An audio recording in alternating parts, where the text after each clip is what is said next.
Donc c'est marqué Ve'ata Dedaber, El Kol Chochmei Lev, tu parleras à tout sage de cœur, si on traduit littéralement, Hachem Miletiv Roi Chochma, que j'ai rempli d'esprit de sagesse. C'est dans Parashat Tetzavé, là-bas, quand Akadosh Baruch Hu, il a besoin de recruter des personnes qui vont construire le Mishkan, alors il fait un appel d'offres. Oui, et il dit, tu ordonneras, tu parleras à tout sage de cœur que j'ai rempli d'esprit de sagesse. Comme ça, il est le langage. Et ça, cette notion, c'est une notion de Chacham Lev.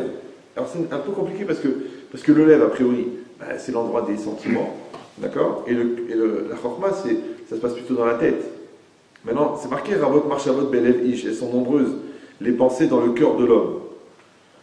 Donc, qu'est-ce que ça veut dire Chacham Lev? Quelqu'un qui est sage de cœur. On est sage de tête en général, pas sage de cœur. Comment ça marche? Après, c'est marqué Ve'asa Betzalel Ve'aliav. Ils ont fait Betzalel et Aliav, ces deux personnes. Betzalel, c'est lui qui était un peu l'architecte de toute la construction du Mishkan. Ve'kol Ish Chacham Lev, encore une fois on répète, et tout homme sage de cœur, Asher Natan Hashem Chochma Utvuna, à qui Hashem a donné la sagesse et la Tvuna, le discernement, Ba'ema en eux. Qu'est-ce que c'est cette notion-là? Qui est-ce qui mérite ce statut, ce niveau de Chacham Lev? Alors c'est marqué là-bas dans la Gemara, Ubelev kol Chacham Lev natati chochma. Ubelev kol Chacham Lev, et dans le cœur de tout sage de cœur, j'ai donné la chochma. Comment essayer de traduire, de comprendre? Qu'est-ce que c'est en fin de compte? Parce que si on dit que Hachem il donne la chochma à celui qui est Chacham Lev, donc il est déjà Chacham. Il est déjà sage. Ouais. Ça veut dire qu'il y a une sagesse préliminaire qui permet d'avoir droit à la sagesse. Donc la sagesse ne peut pas aller n'importe où, ne peut pas aller n'importe comment. Elle ne peut pas être recueillie n'importe comment. C'est comme si tu prends un CD, tu l'enfonces dans une plaque de beurre. Ouais, il ne va rien apparaître. Parce que le CD n'est pas compatible avec le beurre. Il n'y a pas de lecteur. De la même manière, comme une sagesse, elle va arriver quelque part, ça veut dire qu'il y a un réceptacle. Il y a un cerveau pour ça, il y a un cœur pour ça, il y a un besoin, il y a une soif.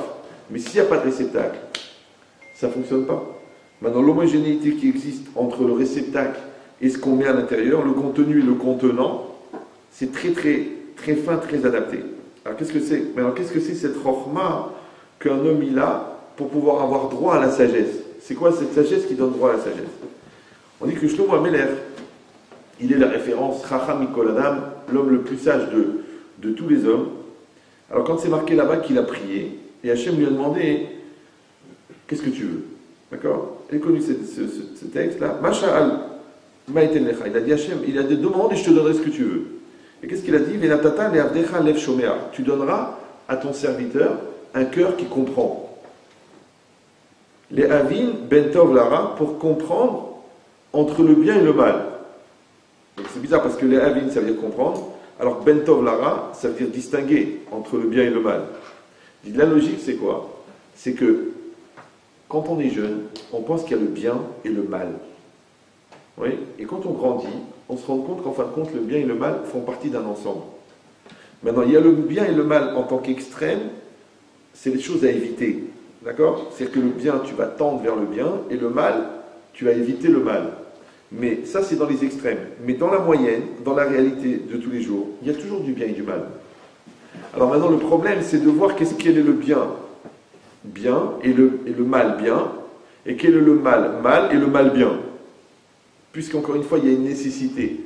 D'accord? C'est comme dans la vie, tu as eu des mauvaises expériences. Mais c'est ces expériences qui ont fait que tu es devenu ce que tu es devenu. Alors quoi alors? C'est-à-dire tu ne peux pas cracher sur le mal, puisque le mal, il t'a rendu bien. Le contraire, l'autre, il a grandi dans un cocon, toujours protégé. Mais quand vous mettez quelqu'un dans un cocon, il y a deux solutions. Ou il devient ou il devient... Bah oui, parce qu'il n'a jamais été confronté à la difficulté, à l'épreuve. Tu vois, celui-là, il a redoublé 2 fois. D'accord? Mais il s'est tellement battu là-bas dans sa cité, il a fini à Louis le Grand, major promotion. Et l'autre, il a toujours grandi dans la facilité, dans la truc. Il a eu son bac du premier coup, mention, après il a été à la faculté chaque année, facile. Et après, il est arrivé dans une mauvaise conjoncture, il a envoyé 54 CV, il a eu 54 refus, et il a fait 9 ans de dépression dans sa chambre à pleurer. Pourquoi? Parce qu'il lui manque la combativité qu'il aurait eue avec les échecs. Donc c'est compliqué, parce que tu ne peux pas prier pour que tes enfants ils aient des épreuves. Et d'un autre côté, c'est pas possible de grandir sans épreuve. Donc c'est quoi le calcul? C'est très simple. Le calcul, c'est que il ne faut pas prier pour que les enfants aient des épreuves. Le bon Dieu, il s'en charge. Par contre, il faut prier pour qu'ils aient la force de lutter contre les épreuves. Ça, c'est ton travail à toi. Nous, notre travail de parents, c'est donner à l'enfant les moyens de traverser l'épreuve. Mais des épreuves, il y en aura. Je sais, on dit Chazvé Shalom, Simsilenou, tout. En vérité, c'est juste un Chalom Tov, c'est juste un syndrome de Walt Disney ou de Disneyland, qu'il n'y a pas d'épreuve et que tout ira bien et que si tu manges des mezuzot et que tu fais des infusions de téphilines, tout va bien se passer. Il y aura des choses. Il y aura des rencontres, il y aura des souffrances, il y aura des déceptions, il y aura peut-être des divorces, il y aura des enfants malades, il y aura. Il faut arrêter de dire il n'y en aura pas. Parce que les gens, tellement il n'y en aura pas, il n'y en aura pas, il n'y en aura pas, quand ça arrive, ils s'écroulent. Ah oui, le bon Dieu, ah, avec toute la tzedaka que j'ai fait, il y en aura. Vous me suivez ou... Même quand tu as loué une belle maison, d'accord, 1800 mètres carrés habitables, sur les hauts de Grasse, avec vue sur la mer, je m'excuse, mais l'eau elle est froide. Tu mets le pied dans la piscine, tu dis attends, 3500 € la semaine, l'eau elle est froide. Tu dis bah, vous êtes à Grasse, monsieur, il fait chaud, donc on ne chauffe pas l'eau. Oui, pourquoi? Parce que quand tu mets le pied dans la piscine et que tu es dans une température de 30, 31, 32 degrés, l'eau elle est toujours froide par rapport à la température. Pourquoi? Parce que sinon ça ne serait pas rafraîchissant. Vous me suivez ou... Donc le vrai problème c'est quoi? C'est juste la période entre le moment où tu mets le pied dans l'eau et le moment où tu rentres dans l'eau. Parce que quand tu rentres dans l'eau, tu kiffes tes 3500 € hebdomadaires, kiffe-les bien, tu peux même boire l'eau si tu veux. Oui. Mais avant de rentrer, tu la touches, elle est froide. Voilà. Ça s'appelle l'adaptation. D'accord? Avant le mariage, waouh! Et puis après... Pour ça, je donne toujours ce conseil aux calottes, ne vous maquillez pas trop. Parce que la fille, elle se maquille, elle se fait un maquillage, tu ne sais même pas qui c'est. Elle peut envoyer sa sœur à la place. Ouais. Il peut pas. On peut pas être le soir Cléopâtre et le lendemain matin la momie. Non, c'est pas possible. D'accord? Donc, il faut que la personne... Oui, elle sort de la salle de bain, le mec, excusez-moi madame, vous êtes qui? Enfin Kevin, c'est moi. D'accord. La logique, c'est quoi? C'est que l'eau, elle est froide quand tu mets les pieds dedans. Donc même le bonheur, il demande une adaptation. Même la personne que tu aimes le plus au monde, ça demande une construction. Même le bébé que tu es content qu'il soit venu, il va se réveiller la nuit. Il va faire ses besoins toutes les 3 heures. Je dis, mais c'est une machine. Oui, c'est ça. Donc ça veut dire qu'il y a du bien et du mal. Même le magasin, il faut l'ouvrir, même le client, il faut être cool, même l'URSSAF, il faut la payer. Tu dis, attends, mais c'est pas possible, pas un système où on peut éviter d'eux. Mais non, encore une fois, parce que c'est une question de maturité, d'accepter que dans la recette, il y a du bien et du mal. Même les pâtissiers, ils mettent un peu de sel pour faire ressortir le goût du sucre dans la tarte aux fraises. Tu dis, mais attends, on met pas du sel dans la tarte aux fraises. Parce que t'es pas pâtissier.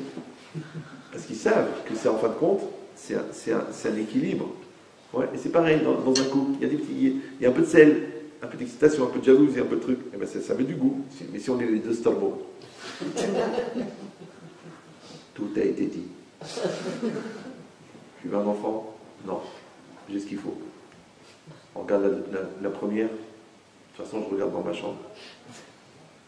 De toute façon, tu ronfles. C'est sur loiraleno.com, vous pouvez aller voir. Ouais. Mais la logique, c'est quoi? C'est qu'il y aura toujours, à un moment ou à un autre, une nécessité d'adaptation. Mais dans cette capacité d'adaptation, on appelle ça la chorma. C'est ça la sagesse. Parce que les gens croient que la sagesse intellectuelle, 19 doctorats, un prix Nobel de mathématiques, maths sup, maths spé à la maternelle, le gars, le génie. Non, c'est pas la peine. Non, on parle de chormat achaim, la sagesse de vie. Tu sais quand il faut parler, tu sais quand il faut se taire, tu sais quand il faut investir, tu sais quand il faut pleurer, tu sais quand il faut rigoler. C'est pas évident déjà de se situer. Il y a tellement d'adhérents du club de Gaston, les spécialistes de la gaffe, d'accord? Les gens qui mettent les deux pieds dans la marmite, parce qu'ils n'ont pas trouvé les mots, ils ont réagi trop tard, ou ils ont réagi trop tôt. C'est une chorma. C'est-à-dire d'être normal, c'est une chorma. D'être à sa place, c'est une sagesse. Il dit alors de quoi on parle? Quand c'est marqué que Shlomo Amelech, il a demandé la chorma. Maintenant, ça veut dire que pour lui, la sagesse, elle était plus importante que la richesse, était plus importante que les honneurs, la gloire, et plus importante qu'une longue vie. Maintenant, quand lui, il a demandé la sagesse, Adjourou, il lui a accordé la sagesse, il lui a donné tout le reste. Il a dit, puisque tu n'as demandé que la sagesse, alors je te donne tout le reste. Maintenant, il y a deux lectures. Soit c'est qu'Hachem est très généreux, ouais, il dit, puisque tu as demandé quelque chose de beau, donc je te donne le reste. Soit qu'en fait, tout le reste est inclus dans la sagesse. Vous suivez ou... Ouais. C'est que le gars qui est malin. Le gars qui est malin, c'est comme quelqu'un, par exemple, qui travaille. Ouais, mais il n'a pas de notion de gestion. Donc c'est dommage, parce que tout ce qu'il va gagner, il va le perdre. Mais il gagne, il faut voir les chiffres, le mec, c'est des 100 000, des 200 000, des 300 000, des affaires, des trucs, il fait tourner de l'argent et tout. Mais il ne sait pas gérer. Donc il perd tout. Donc c'est dommage, parce qu'il a fabriqué une machine à faire rentrer de l'argent, et tout s'en va. Pourquoi? Pour quelques notions de gestion. C'est pareil, toi, t'achètes une maison. Quand tu es à l'école, ton père, il fait attention, prends les fractions, d'accord, 5%, 6%, 1,5%. Arrête, ça me prend la tête, je sais pas, il faut diviser, il faut calculer, il faut multiplier. Fais attention, maman, fais attention. Parce que quand tu vas acheter la maison, ils vont te dire 3,5%, 4%, 2%, 1%. Fais attention. Toi, tu te dis, je t'en prie, c'est quoi 1%? Et après, tu vois que tu as payé la maison 2 fois. Tu dis, mais c'est pas possible. Comment c'est possible que j'ai emprunté 200 000 et à la fin, j'ai remboursé 500 000? Comment ça se fait? C'est les intérêts. Maintenant, c'est quoi les intérêts? C'est une fraction. C'est une fraction. C'est juste une fraction. Alors, si tu avais bien appris ta leçon des fractions à l'époque, tu aurais vu qu'à 4%, c'est pas la même chose qu'à 2%. Mais comme tu n'as pas voulu, parce que ça t'a pris la tête, tu n'as pas que ça à faire, tu es pressé de faire du keuf, eh bien, il va falloir que tu travailles 2 fois plus, ou 3 fois, pour payer la même chose que l'autre. Juste parce qu'il y a un petit problème de calcul. Maintenant, si quelqu'un déjà, pour faire de la gestion, ça lui change sa vie, alors imagine pour gérer son caractère, comment ça lui change sa vie. Ouais, pour gérer son couple, comment ça lui change sa vie. Et que c'est quoi en fin de compte? C'est une chorpa. C'est une sagesse. Et quand c'est marqué ici que Shlomo Améler, il a demandé la sagesse. Ouais. Parce qu'en fin de compte, la sagesse, elle ouvre les clés de tout. Parce que si tu es chacham dans ton business, tu gagnes de l'argent. Si tu es chacham dans ton couple, ben, tu sauves ton couple. Si tu es chacham dans l'éducation de tes enfants, tu as des satisfactions. Si tu es chacham dans ta relation amicale, eh ben, tu entretiens tes amitiés. Si tu es chacham dans ta religion, eh ben, tu as une religion intelligente, une religion équilibrée, une religion de bonheur. Mais si tu es bête dans ta religion, donc tu dors, quand tu prends une claque, tu te réveilles, quand tu arrives un malheur, tu mets des filines, après tu dis oui, de toute façon on m'a forcé, mais c'est toi qui as une relation idiote. C'est comme le surveillant général de l'école. Oui, le SS.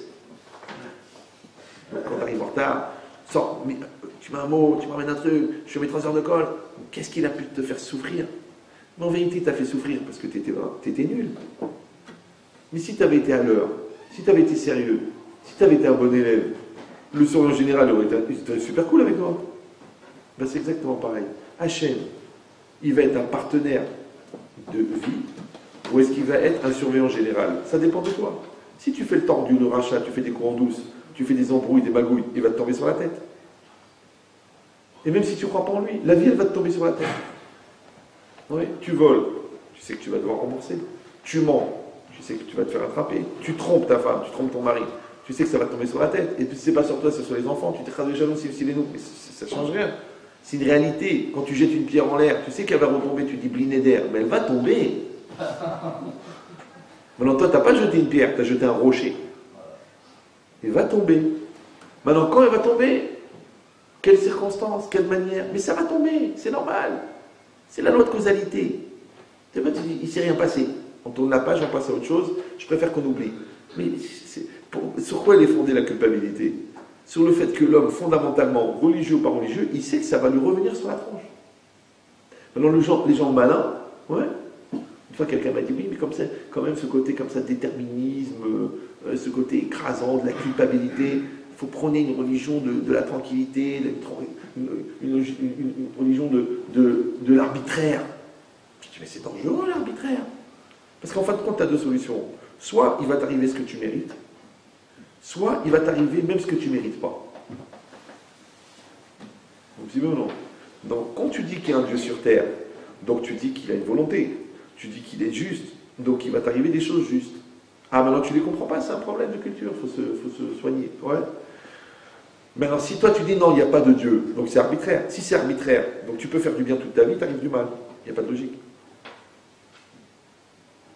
Vous me suivez où? Et il n'y a que deux solutions. C'est ou juste ou arbitraire. Donc en fait, les gens qui veulent l'arbitraire, c'est parce qu'ils croient que quand ils se débarrassent des conséquences, ils se débarrassent des causes. Tu ne te débarrasses pas des causes, bébé. Tu sais pourquoi? Parce que c'est toi qui les crées.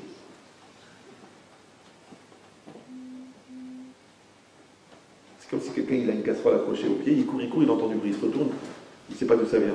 C'est normal de s'arrêter de courir. Après il recommence à courir, il entend du bruit, il se retourne, puis il s'énerve, il se prend la tête. Mais tu te prends la tête, mais la casserole elle est accrochée à ton pied. C'est toi qui crée la casserole. Vous me suivez ou non? Les gens ils détruisent, après ils s'étonnent que c'est dans un état pareil. Les gens ils mentent, après ils s'étonnent qu'on ne croit pas. Mais tu as créé quelque chose. C'est la vie. La vie c'est ça, la vie c'est un mouvement. Et toi, que tu le veuilles ou non, que tu fasses un choix qui soit un choix volontaire ou un choix qui ne soit pas volontaire, que ce soit un choix qui est conscient ou un choix qui n'est pas conscient, mais tes choix, même tes non-choix, t'engagent. Maintenant, le chacham, ouais, avant de faire un pas, il dit où je vais. Avant de signer un contrat, il le lit. Avant de se marier, il vérifie qui est la personne. Avant de coucher avec elle, il voit si elle ne risque pas de tomber enceinte. Parce que les gens, ils viennent, travaillent chez lui, qu'est-ce qu'on va faire? Elle est enceinte. Je dis, Mazal Tov, tu l'étouffes. Oh le lapsus. Tu l'épouses. Il me dit, ah, mais c'est pas du tout mon genre. Je dis, mais c'était assez ton genre pour dormir avec elle, mais c'est pas ton genre pour l'épouser. Il me dit, non, c'est juste une fille pour s'amuser. C'est beau. C'est beau. Moi, je pensais qu'il y avait des poupées en plastique pour ça, mais lui, il en prend des vivantes. Ouais. Cette logique-là, c'est que la personne, au fond, elle ne veut pas assumer. Elle dit, mais Rameshit, on a le droit d'enlever le bébé? Est-ce que je suis obligé de toute ma vie, sur ma tête, pour une erreur de jeunesse? Mais attends, c'est pas que tu as joué aux cartes avec elle. C'est pas que vous avez partagé un plat de pâtes. Vous avez dormi dans le même lit, avec échange de fluides, interpénétration, je sais pas, vous avez mis les choses à plat, vous avez fait quelque chose quand même, non? C'est pas venu par Wi-Fi. Ok, mais c'est pas de ma faute. Ok, mais je voulais pas. Ok, mais j'ai pas envie. Ok, mais ça me prend la tête. Ok, mais ça me saoule. Ok, j'aime pas son caractère. Je sais pas, tu peux pas tirer une balle dans la tête de quelqu'un et après lui dire, bon, ça va t'aérer les idées. C'est vrai. On voit à travers. Ouais. Mais c'est toi qui as tiré. Le mec, il a fait 30 ans de prison. 30 ans de prison pour une seconde d'inattention. Oui, c'est normal. C'est que tu viens de découvrir qu'en fin de compte, la vie, c'est pas des années, c'est pas des mois, c'est des secondes. La vie, c'est des secondes. T'as raté un virage, c'est des secondes. T'as pas fait attention, le gosse il a traversé, t'étais un peu fatigué, t'avais bu un coup de trop, tes réflexes ils étaient fatigués. Ils étaient fatigués de combien? De une seconde. Une seconde. Et c'est pareil, là t'étais énervé, tu te fatigues, mais dis alors on le fait pas, on le fait pas. Tu dis allez, quoi, on le fait? Mais t'as mis 100 000 euros là. Après tu réfléchis, tu vois que c'est une embrouille, t'as acheté un produit que tout le monde a déjà, et tu veux reprendre ton argent. Mais t'as signé, c'est marqué. C'est pour ça qu'on marque lu et approuvé. Mais personne ne lit. Tu vas chez le notaire, il y a 125 pages. Tu crois que le mec, il a lu les 125 pages? Il aurait dû lire. Parce que page 14, c'est marqué au 3e alinéa que la maison, elle reviendra dans la propriété du suscité, le vendeur. Tu dis, mais je ne l'ai pas lu. Même eux, ils disent, nul n'est censé ignorer la loi. Et toi, tu n'as pas lu. Mais je ne l'ai pas lu. La vérité, je signe. J'ai confiance dans le notaire. Il me dit de signer, je signe. Heureusement qu'il n'a pas signé ton arrêt de mort. Donc cette logique-là, c'est que dans la Chokhma, il y a une partie qui s'appelle la connaissance et qui est nécessaire, mais il y a une partie qui s'appelle la réactivité. Et la réactivité, en français, ça veut dire la réaction. Et la réaction, c'est la réponse à une action, puisque toute action entraîne une réaction. Maintenant, quand tu es en réaction, ça veut dire que tu es dans la réalité. Mais d'un autre côté, quand tu es en réaction, ça veut dire que tu es manipulé par la réalité. Donc il faut te débrouiller pour que tes réactions deviennent des décisions.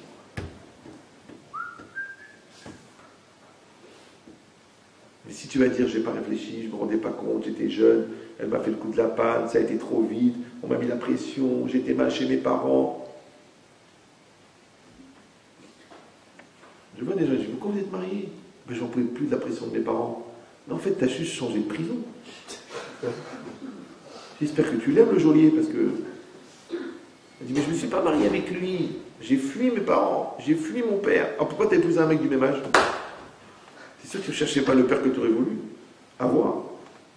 Donc ça veut dire, qu'est-ce qui s'est passé? C'est qu'au moment de la décision, au moment de l'investissement, au moment du choix, il n'y a pas de chorma. C'est ça la chorma. Il n'y a pas de chorma. Ouais. Donc quand, vous avez compris, quand Shlomo Ameler, il a choisi la chorma, il a choisi la sagesse, mais il a compris qu'en fin de compte, la clé de tous les coffres-forts, la clé de toutes les réussites, la clé de tous les investissements, la clé de tous les choix, c'est la sagesse. Parce que si tu es brel, même si tu t'appelles Jacques, ouais, si tu es brel, chaque chose ça peut être un écueil, chaque chose ça peut être un obstacle, même des bêtises. Moi je vois les gens, des bêtises, mais des fois je les écoute, je dis, mais comment ils osent me déranger pour des lourdeurs pareilles? Ah, mais c'est pas une question de truc, c'est une question de principe, et vous trouvez ça normal, et puis, et comment ça se fait, et que ça se fait pas? Je dis, mais attends, mais de quoi tu parles? De quoi tu parles? Oui, mais elle a refusé, elle n'était pas d'accord, et puis c'était pas bien, et ça m'a vexé, mes parents ont mal pris. Je dis, attends, vous habitez dans la même maison? Oui. Donc, vous en avez parlé? Oui. Je lui ai dit, c'est dire quoi parler? Il m'a dit, ben, vous communiquez? Il m'a dit, je l'ai informé. Je ne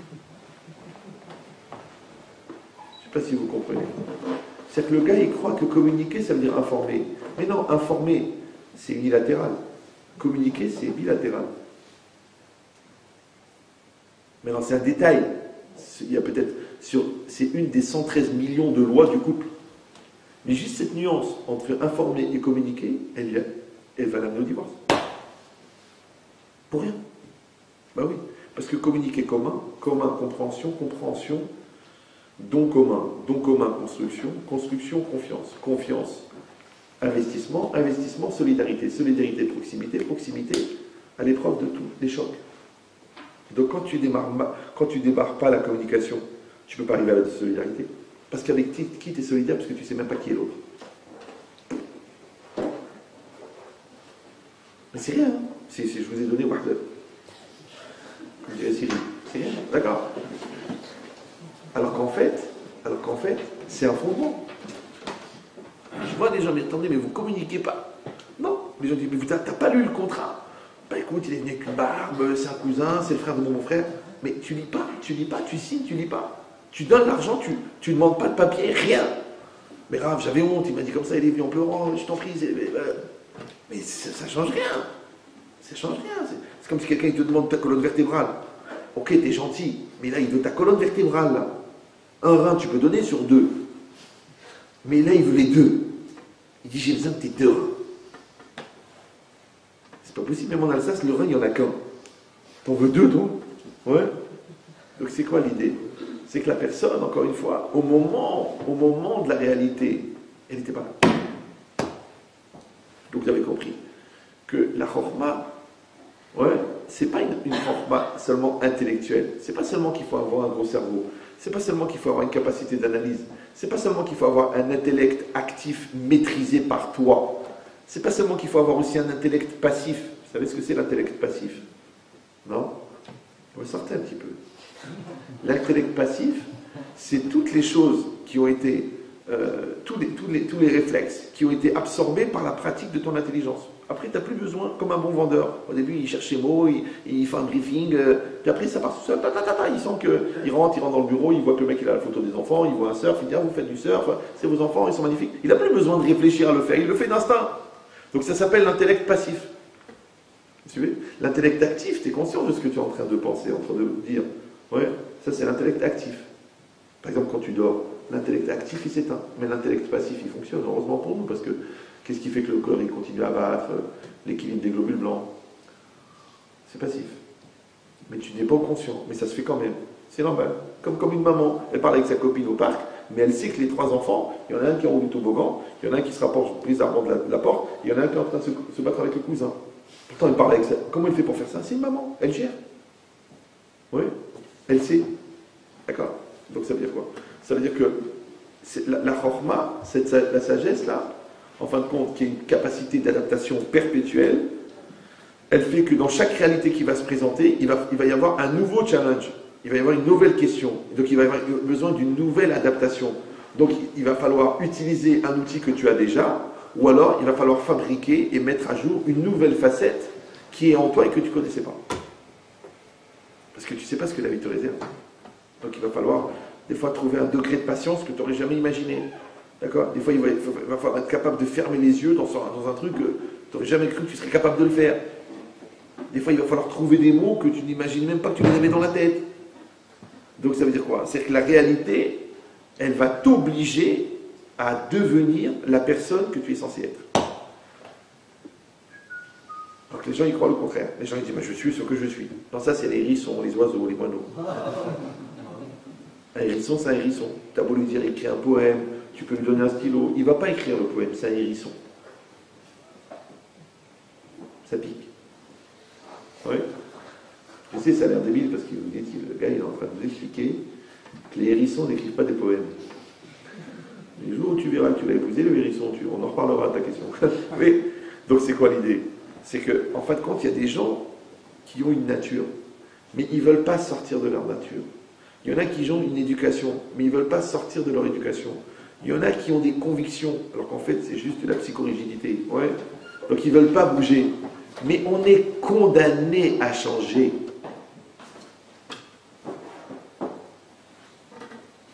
Mais dans cette capacité, encore une fois, à utiliser un outil que tu as fabriqué ou que tu as reçu, ou alors à révéler un nouvel outil qui s'est créé sur place parce que c'était nécessaire, tu l'as fait.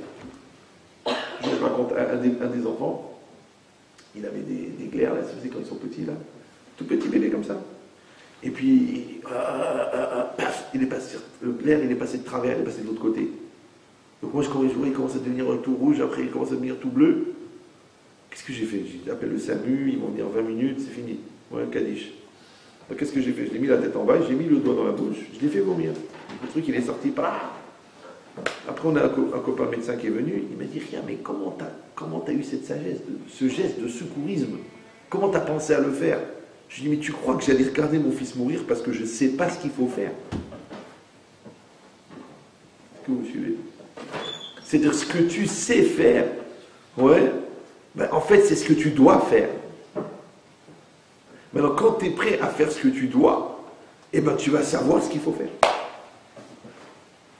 Mais quand tu n'as pas envie de faire ce que tu dois, tu pourras toujours dire, ben, je ne savais pas.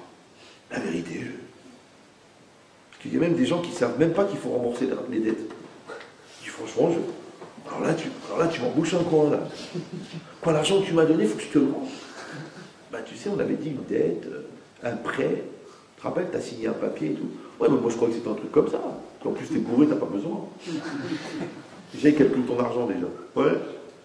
Donc, même si déjà, ce qui est évident de ce que tu dois, c'est pas évident que tu le sais, alors les choses que tu sais pas que tu le dois, comment tu vas les savoir? Ça veut dire que l'obligation, elle décapsule le potentiel. De se mettre en situation, de se jeter à l'eau, de prendre sur soi, d'assumer, de devenir la personne de la situation, ça te rend chacham. Ça te rend chacham. Parce que chacham, vous avez compris maintenant, ça veut dire adapté. Donc chachmal, ça veut dire inadapté. Je sais ce que vous allez dire. Oui, mais c'est pas toujours évident d'être adapté parce qu'il y a des situations qui sont dures, on n'est pas prêt, on n'est pas formé. Je connais le dialogue des dieux. Je connais.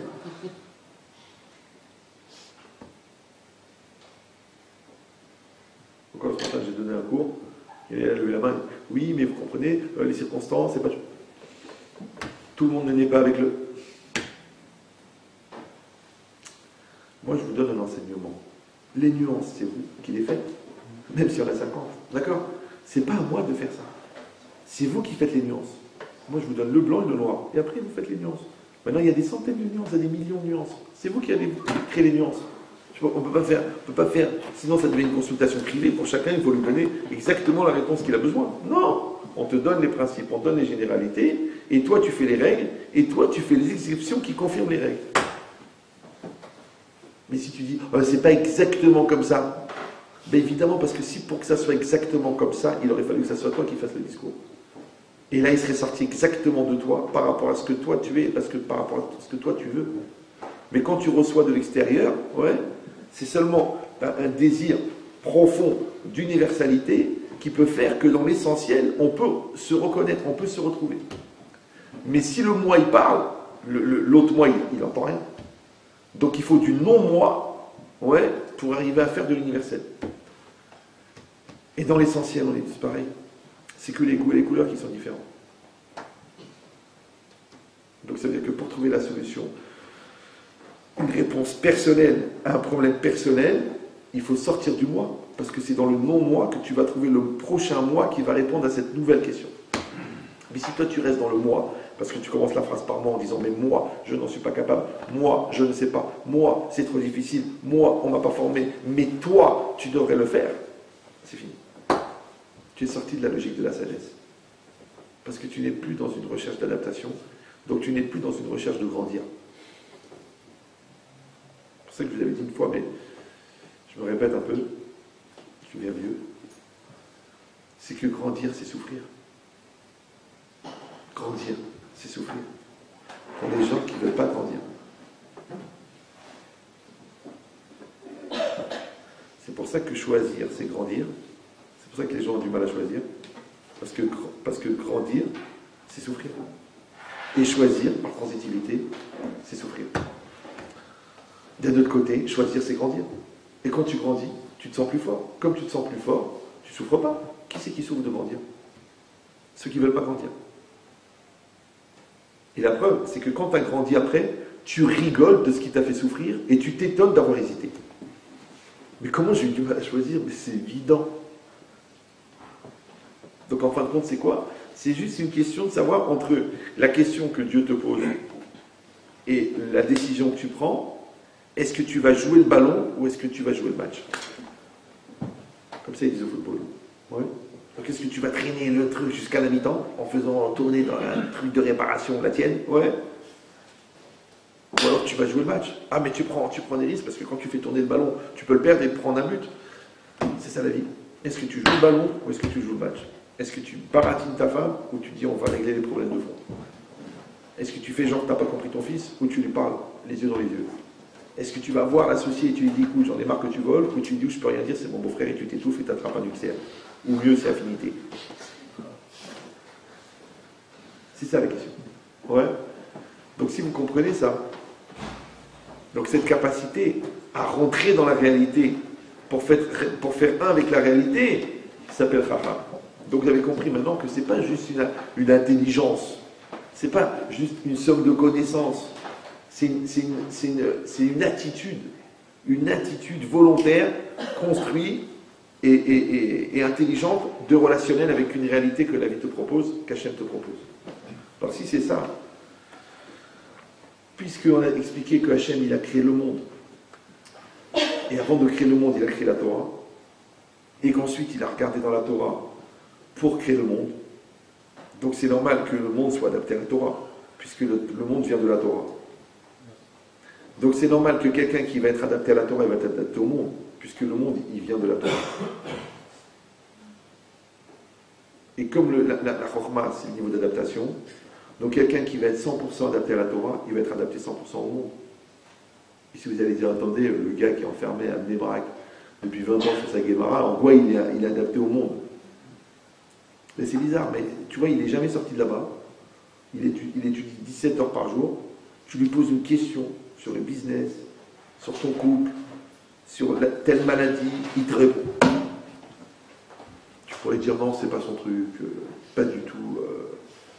Combien de centaines d'histoires, avec le Chazonish, avec Raphaël Kanevski, avec Rav Israël de Sarcelles, que le médecin il est venu, il a dit écoutez, je veux, le médecin spécialiste mondial de cette maladie, il a dit je veux rencontrer le rabbin qui vous a dit que vous aviez le droit de faire ça. Parce qu'il n'y a que moi qui peux le savoir dans le monde. C'est ma spécialité. Comment il le sait, lui? Tu vas lui expliquer à lui, à Matthieu, que Sod Hachem Miriam, le secret de Dieu, il est à ceux qui le craignent. Tu vas lui expliquer que sa sagesse, c'est marqué que les Anri lo Havai Yesh, que Hachem il fait hériter à ceux qui m'aiment le Yesh. Le Yesh, c'est ce qui est, EST. Il a dit que le Nativ, dans le commentaire sur Souka, il dit que quand quelqu'un il acquiert la sagesse de la Torah, Hachem il lui donne toutes les autres sagesses en cadeau. Parce que comment tu peux expliquer que le Rambam il était tellement fort en mathématiques, en médecine, en botanique, en nutrition, en astrologie, en astronomie, en sorcellerie? Mais dis-moi, il a étudié que la Torah. C'est ça le problème. Maintenant c'est vrai, je ne vais pas vous mentir, que ce n'est pas tous les gens qui ont étudié la Torah qui ont ce niveau. Il y a aussi des gens qui ont été formés au séminaire de Sherwood, là où on forme les rabbins des bois. Des fois, tu es choqué de la nullité qui peut être atteinte, qui est inversement proportionnelle à la longueur de la barbe. D'accord? D'ailleurs, on le dit, il a un discours rasant. Mais l'idée, c'est ça. C'est que quand quelqu'un, il a attrapé ça, et qu'il a été au bout de ça, il n'y a plus de limites. Il n'y a plus de frontières. Il n'y a plus d'espace d'ombre. Tout est clair. C'est incroyable. Pourquoi? Encore une fois. Parce qu'il dit le Belev, Kol Chacham Lev, Natati Chorma. C'est-à-dire qu'Hachem, c'est lui qui va donner la sagesse. Or, comme Dieu il est infini, et que son acte il est infini, donc tout ce qu'il va donner c'est infini. Donc celui que c'est Dieu qui lui a donné sa sagesse, c'est pas une sagesse qu'il a pris à la fac, c'est pas une sagesse qu'il a pris dans l'expérience de vie, c'est une sagesse qu'il a reçue de Dieu. Cette sagesse est infinie. Même lui, il va être surpris des connaissances qu'il a. Et c'est normal. Pourquoi? Parce que c'est toujours marqué que chez Tiou Amelim Batora, qu'il faut beaucoup faire d'efforts dans l'étude de la Torah. D'un autre côté, c'est marqué que la Torah c'est une matana, c'est un cadeau. Je ne comprends pas. Ouais, il faut faire des efforts énormes, il faut étudier des heures et des années et des années et des années pour acquérir la chorma de la Torah. Et d'un autre côté, on te dit la Torah elle est donnée en cadeau. Torah nitna bematana. Je ne comprends pas. Alors c'est le même principe, on l'a déjà vu plusieurs fois dans plusieurs aspects des cours, c'est qu'en fait, quand tu te tues, tu t'esquintes, tu apprends par cœur et tu révises et tu te casses la tête et tu sues sur le raisonnement. En fait, c'est juste pour fabriquer le réceptacle pour recevoir la sagesse que Dieu va t'envoyer.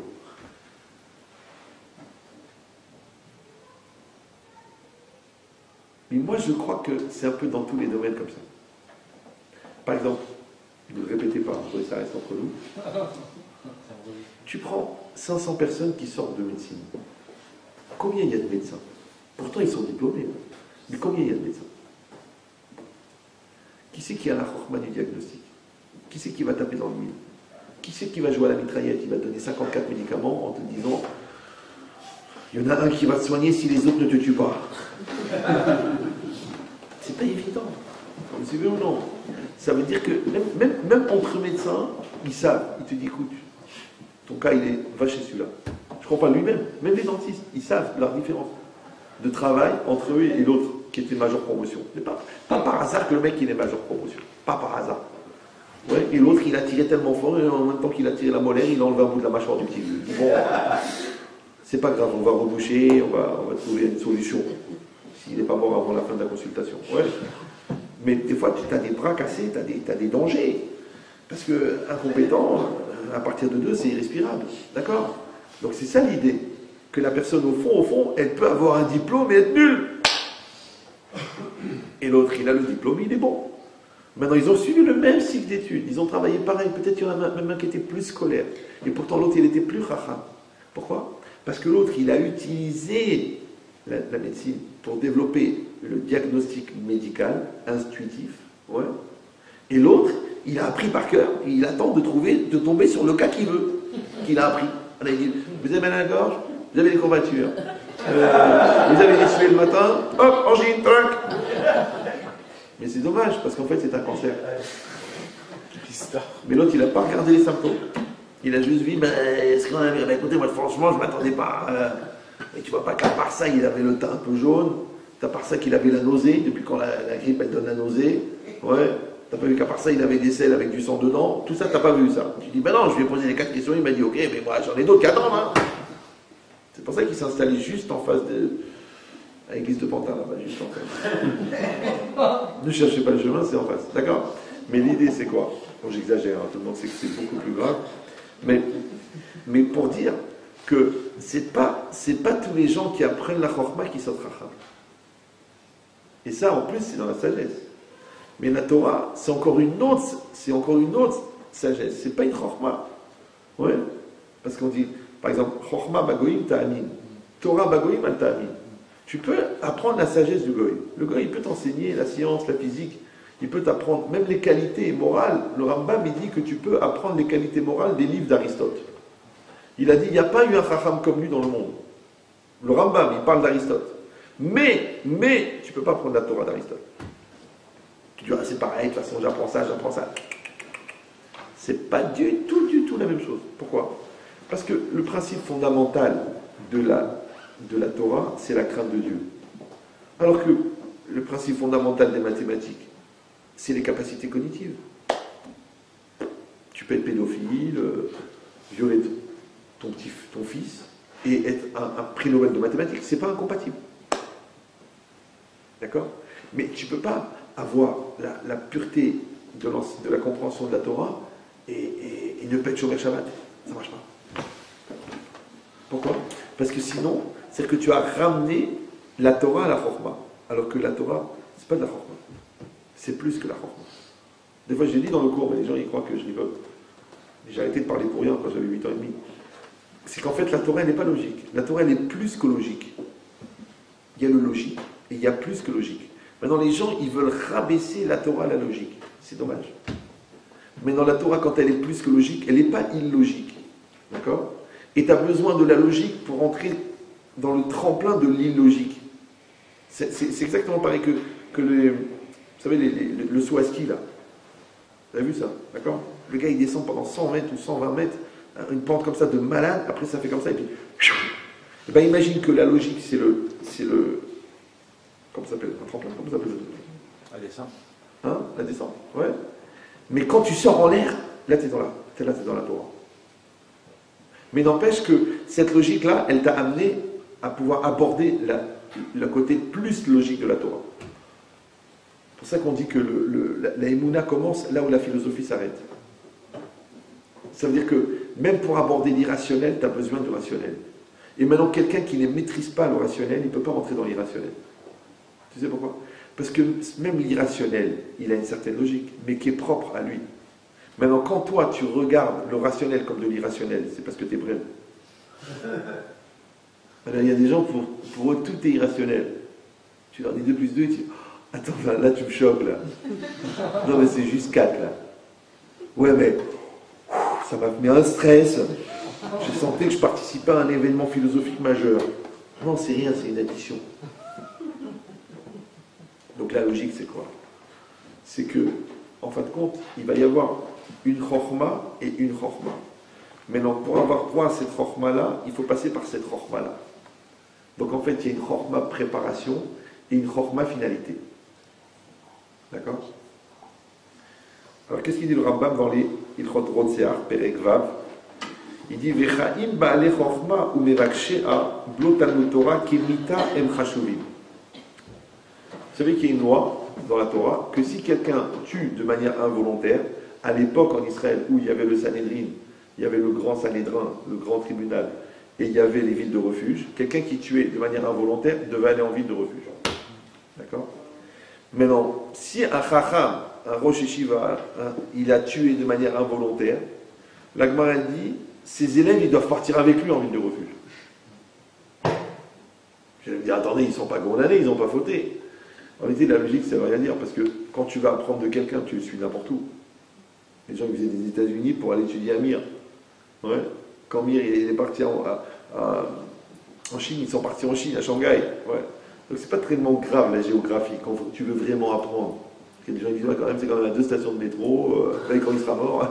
D'accord. Donc c'est quoi l'idée? C'est que la personne, en fait, elle va, on dit avec Golé le Makom Torah, va t'exiler dans un endroit de Torah. Donc que les élèves ils suivent le Rav, c'est logique. Mais que le Rav il a besoin de ses élèves, parce que la Torah sans les élèves, c'est pas la même chose.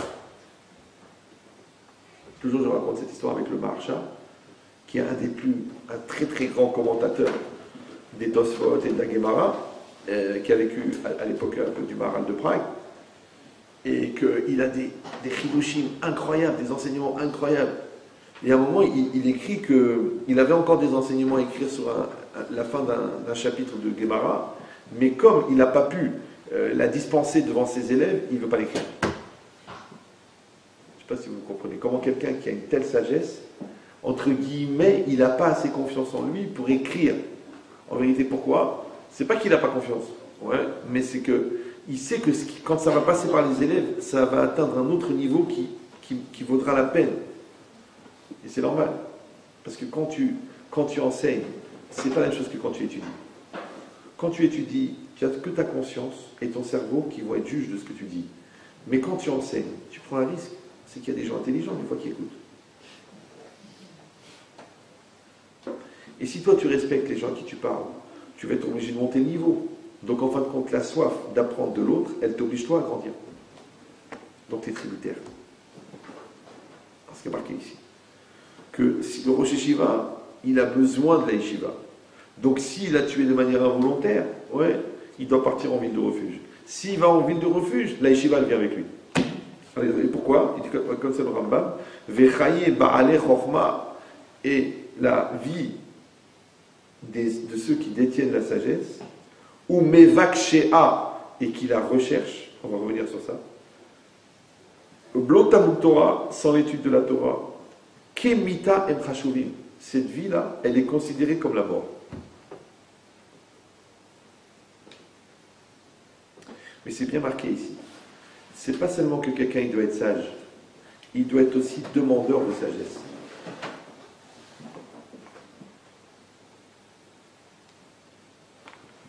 Vous voyez, il y a un défaut majeur dans l'intelligence, c'est que ça rend intelligent. Alors le problème, c'est que quand tu es devenu intelligent, des fois tu deviens paresseux parce que tu dis pourquoi je vais faire des efforts parce que je suis intelligent. Or qu'on a dit que l'intelligence, c'est pas le cumul des connaissances. L'intelligence, c'est la capacité d'adaptation. Maintenant, si toi, tu arrêtes de t'adapter, donc tu ne vas pas renouveler tes principes, donc tu vas fonctionner avec les principes qui sont déjà acquis. Mais comme tu ne renouvelles pas les principes sont obsolètes. C'est ça la différence entre un intelligent et un spécialiste. Un spécialiste, il a des principes. Et un intelligent, il crée des principes. Vous suivez ou... Voilà. Maintenant, puisque le principe puisque le spécialiste applique des principes, donc il arrête de créer des principes. Et comme c'est l'intelligence qui rend intelligent parce que tu crées des principes pour t'adapter à une nouvelle réalité, donc plus quelqu'un est spécialiste, moins il réfléchit, puisqu'il n'a plus besoin de réfléchir pour avoir des principes. Donc plus il est spécialiste, plus il a des chances de finir bête. Donc un spécialiste est beaucoup plus bête qu'un type intelligent. Parce qu'un type intelligent qui n'a pas la connaissance, il va s'adapter pour répondre à la question, alors que le spécialiste, il va chercher dans la masse des connaissances une réponse qui est adaptée à la nouvelle question. Mais des fois, la nouvelle question, elle a besoin d'une réponse spécifique. Donc ça ne sert à rien. À l'époque, quand j'étais jeune et je parlais avec des gars hippocagne, moi, je n'aimais pas leur culture, parce qu'ils s'étaient tapés des milliers de pages. Mais j'avais un cerveau. Donc quand ils avaient fini l'argumentaire de la connaissance, après ils s'énervaient. Ils me disaient, ouais, t'es jeune, de toute façon. Qu'est-ce que tu veux ben, ils avaient 30 ans, moi j'avais 17 ans. Je dis, mais t'as un cerveau, j'ai un cerveau, viens, on travaille. Ah non, ouais, de toute façon, ça va rien de ce que tu racontes, allez, casse-toi, dégage. C'est que quand tu as fini l'argumentaire, hop, tu passes dans la susceptibilité. L'animal. Maintenant, ça veut dire que l'intelligence, c'est un travail perpétuel. Ben oui, parce que nouvelle situation, nouvel âge, nouvelle situation, nouveaux défis, nouvelle question, nouvelle réponse. Tu dis, ouais, mais attends, je ne suis pas complètement débile, j'ai quand même vachement réfléchi, j'ai plein de réponses. Fais attention. Fais attention, parce que les réponses à l'époque, tu les as trouvées par rapport à certaines questions. Maintenant, aujourd'hui, il y a d'autres questions qui ont besoin de d'autres réponses. Mais toi, tu veux utiliser les réponses de l'époque pour les questions d'aujourd'hui. Mais c'est vrai que c'est une tentation. C'est une grande tentation. Parce que la paresse la plus balèze, c'est quand même la paresse intellectuelle. Il y a la paresse physique, genre lève-toi et range la table. Ouais, il y a la paresse mentale, j'ai pas envie de réfléchir. Il y a la paresse émotionnelle, eh ben je ressens rien. Parce que ça fait du mal de ressentir, ouais. Mais il y a même la paresse existentielle. Les gens, ils sont fatigués d'exister. Je dis, mais vas-y, elle est là, elle t'attend, tu peux encore y aller. Pourquoi c'est à moi de faire les efforts? Ben, si elle veut sauver, elle n'a qu'à venir, elle. Eh ben, elle est partie. Donc toi, tu crois qu'il a divorcé à cause de son mauvais caractère? Non, il a divorcé par paresse.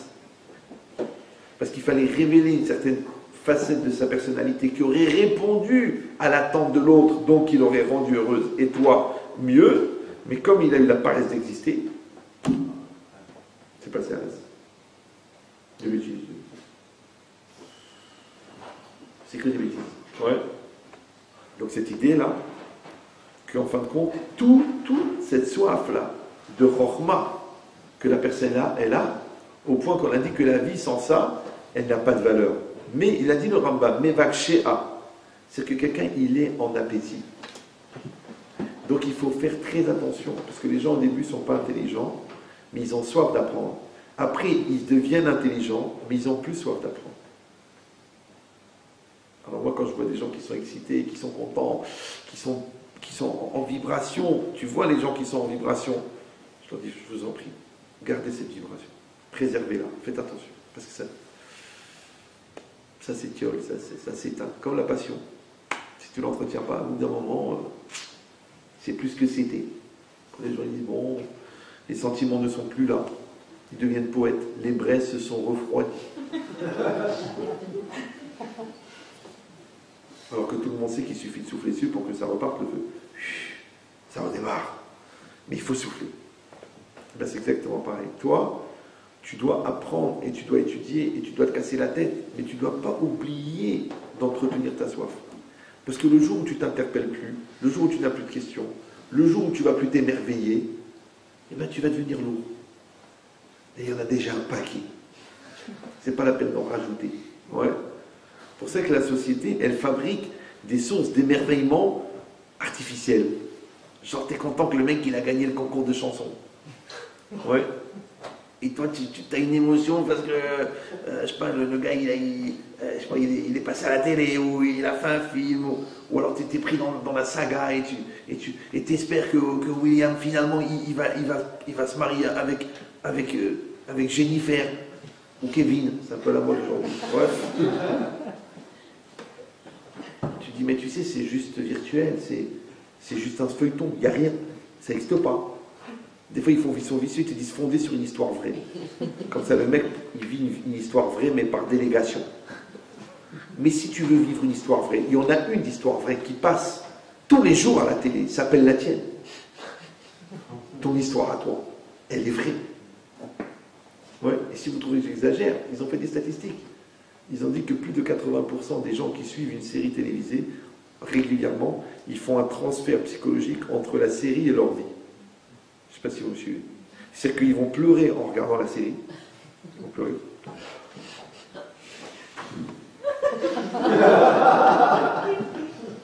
Et après, ils rentrent à la cuisine, il y a leur femme qui pleure vraiment.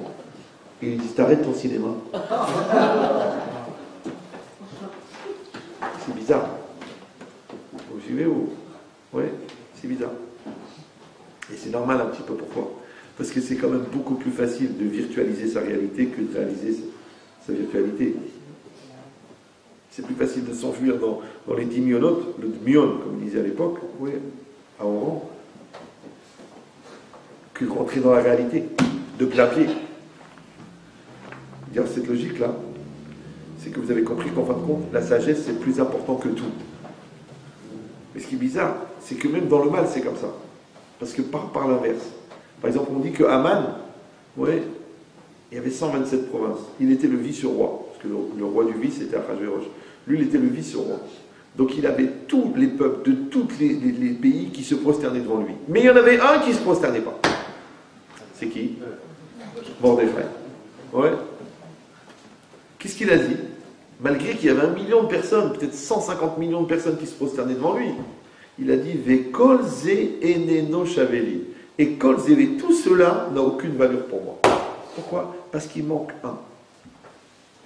C'est comme les enfants. Ils te font la crise pendant tout Shabbat parce qu'ils veulent le ballon. Et après Shabbat, tu leur donnes le ballon, ils jouent même pas avec. Des fois, tu leur payes un truc à 400 €, ils jouent avec la boîte. Tu vas chez Toys R Us, tu récupères les boîtes. Tu fais une affaire. C'est bizarre, non? Le gosse, il fait un truc super sophistiqué, il joue avec la boîte. Parce qu'il est trop jeune. En vérité, tu sais pourquoi tu l'as acheté sophistiqué? Parce que tu voulais jouer avec.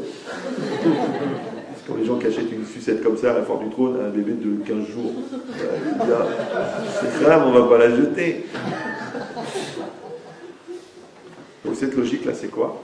Vous avez compris que de la même manière que dans le mal, la personne, elle veut tout, et s'il manque un peu, ça vaut rien. De la même manière, dans la recherche de la sagesse, la personne aussi, elle va vouloir tout. C'est comme si tu veux rendre heureux quelqu'un. Une fois, j'ai expliqué à un gars, tu fais comme ça avec ta femme, ça va être super. Qu'est-ce qu'il m'a répondu? Je l'ai dit déjà, mais c'est un choc. Moi, ma culture psychiatrique, elle est très très limitée. Le gars, il m'a dit, mais elle va être trop heureuse. Je ne connaissais pas ce principe. Heureux, je connais, mais trop heureux. Genre, il ne faut pas qu'elle soit trop heureuse. Donc, il faut un peu être malheureux. Ouais, c'est bizarre. Donc, c'est exactement pareil. Quelqu'un, il doit vouloir le meilleur. Quelqu'un doit vouloir le plus, quelqu'un doit vouloir le bien, quelqu'un doit vouloir l'énorme. Fais-le. Ouais. Mais seulement, il ne faut pas se tromper. Que ça doit être dans la spiritualité, pas dans la matérialité. Parce que bizarrement, le plus dans la matérialité, il crée la dépendance, alors que le plus dans la spiritualité, il crée la suffisance. C'est-à-dire que plus tu vas avoir d'argent, plus tu en voudras. Plus tu vas avoir des conquêtes, plus tu en voudras. Plus tu vas avoir de bouffe, plus tu veux bouffer. Si ça se calme jamais. Les gars, ils se font vomir pour remanger. C'est beau, ils appellent ça le trou normand. Ouais. Mais tu dis, mais quoi, ça suffit pas? Ils faisaient ça à l'époque, dans l'Antiquité. Ils se faisaient vomir. J'ai fait un documentaire sur ça, la grande bouffe. Ouais.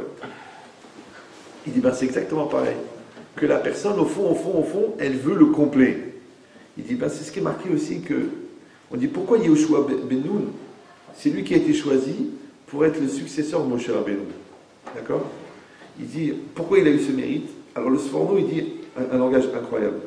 Bon, c'est marqué dans la Torah, Ish Asher Ruach Elohim, celui qui avait l'esprit divin. Mais il dit le Sforno, Mouchan lekabel or pene melech chaim. Oui, il est prêt à recevoir la lumière de la face du roi vivant.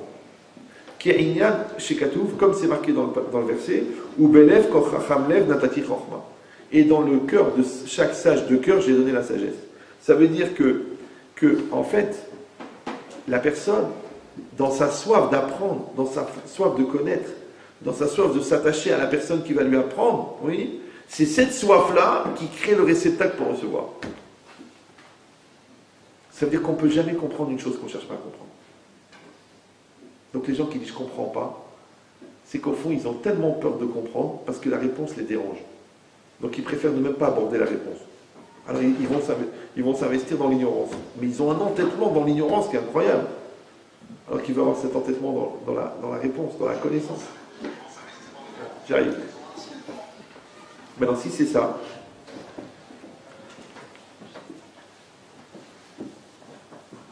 alors la Gemara, elle demande la question, la Gemara dans Nida, elle dit comme ça. Ma ya'ase adam veichakem. Qu'est-ce qu'un homme il doit faire pour devenir sage? D'accord? Évidemment, qu'est-ce qu'elle répond la Gemara? Yarbe be'yeshiva ve'imaed besrora. Il doit augmenter l'étude de la Torah, la yeshiva, s'asseoir et étudier, et diminuer le business. D'accord? C'est facile. La Gemara dit Amrou arbe asu ken velo illaen. Il y a beaucoup qui ont fait comme ça. Ça n'a pas marché. C'est-à-dire que la Gemara, elle n'a pas peur de dire la vérité.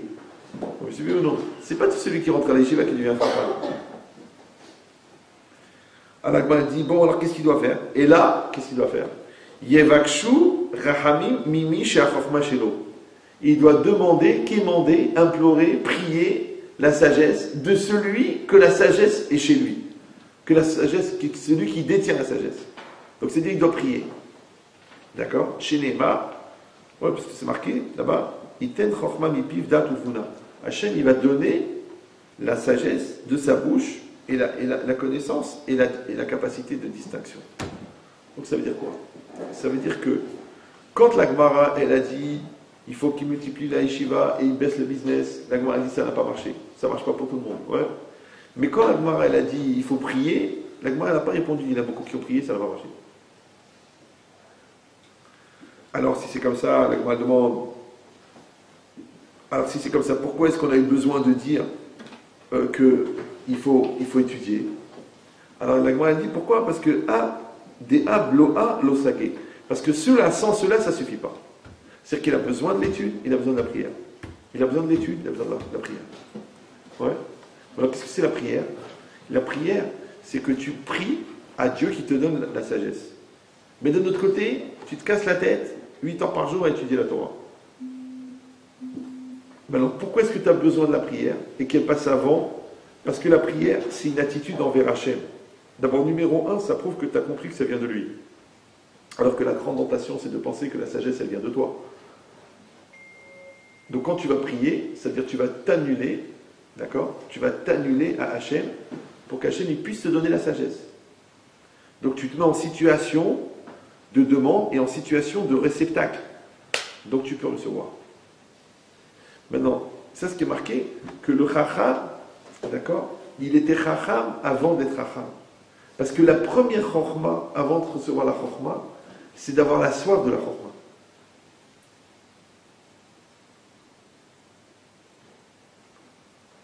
Une fois, mon père était tailleur, alors moi un jour, j'ai acheté du tissu pas cher, à l'époque, à 5 francs au marché, qui ressemblait à du coton de Jean Lewis, et je lui donnais, et mon père il me faisait le pantalon. Un jour je lui dis papa, je ne vais pas t'embêter à chaque fois, apprends-moi. Il me dit d'accord. Mon père c'est un très grand tailleur. Il regardait comme ça à la maison, il coupait le patron direct. Il couperait sans prendre les mesures. Et il m'a dit vas-y. Alors il a mis le tissu, il a commencé à me toquer. Bon lui, pour moi il a sorti un patron. Il m'a dit tu suis, tu coupes. Et moi j'étais en train de faire comme ça, comme ça, comme ça. Je n'étais pas concentré. Il m'a dit rien, va jouer au foot. Il m'a dit pourquoi? Il m'a dit tu mets pas ton cœur, tu vas pas apprendre. Il a raison. Il avait raison. Si tu mets pas ton cœur, tu vas pas apprendre. N'importe quel domaine. Tu mets pas ton cœur, tu vas pas apprendre. C'est pareil, tu veux comprendre l'autre, il faut l'écouter. Quand tu l'écoutes, tu l'entends. Quand tu l'écoutes pas, tu n'entends pas. C'est vrai que les gens qui ne s'entendent pas, ils ne s'écoutent pas. Quand on dit que les gens qui ne s'entendent pas, vous n'entendez pas? C'est pas un problème de surdité. Ils ont 10 sur 10 aux oreilles. Mais ils ne s'écoutent pas. Donc c'est quoi écouter? C'est porter attention. Attention, c'est mettre son attention. Maintenant, quand tu mets ton attention, ça veut dire que tu te mets en situation de capter. Comme l'oreille, elle capte. C'est un réceptacle. Donc maintenant, toi, tu mets que ton cœur, maintenant, il va capter. Que ta soif, elle va capter. Que ton besoin, il va capter. Maintenant, plus ça va être vital pour toi d'apprendre et de connaître, et plus tu vas comprendre. Et si tu dis, écoute, c'est juste un intérêt intellectuel, bah, tu vas comprendre l'aspect intellectuel. Si tu dis, non, mais c'est juste dans une ambiance, bah, tu vas côtoyer l'ambiance. Mais si tu dis, je veux la profondeur, tu vas aller chercher la profondeur. Donc ça veut dire que le niveau de perception, il va dépendre entièrement de l'intensité du besoin à savoir. Et c'est ça la prière. Donc la prière, c'est pas simplement de formuler Hachem, Sfata et Tiftah, et après Hachem, je t'en prie, donne-moi. Non, c'est qu'en fait, tu te mets dans une attitude où tu ne peux pas vivre sans ça. Comme tu pries pour sauver un malade, comme tu pries pour la longue vie de tes parents, comme tu pries pour ta parnassa, eh ben tu pries pour la sagesse. C'est pour ça que le Rav Simchas Zissel, il avait dit une phrase incroyable. Il a dit Ikar pnimiyut divrei Arav enan nishma'in ela le talmid achafes beyoter ishmoa. Ça fait méditer. Bon, mais il faut traduire comme ça. Il a dit l'essentiel de l'intériorité, déjà l'essentiel de l'intériorité, d'accord, des paroles du Rav. Donc il y a les paroles du Rav, après il y a l'intériorité des paroles du Rav, après il y a l'essentiel de l'intériorité des paroles.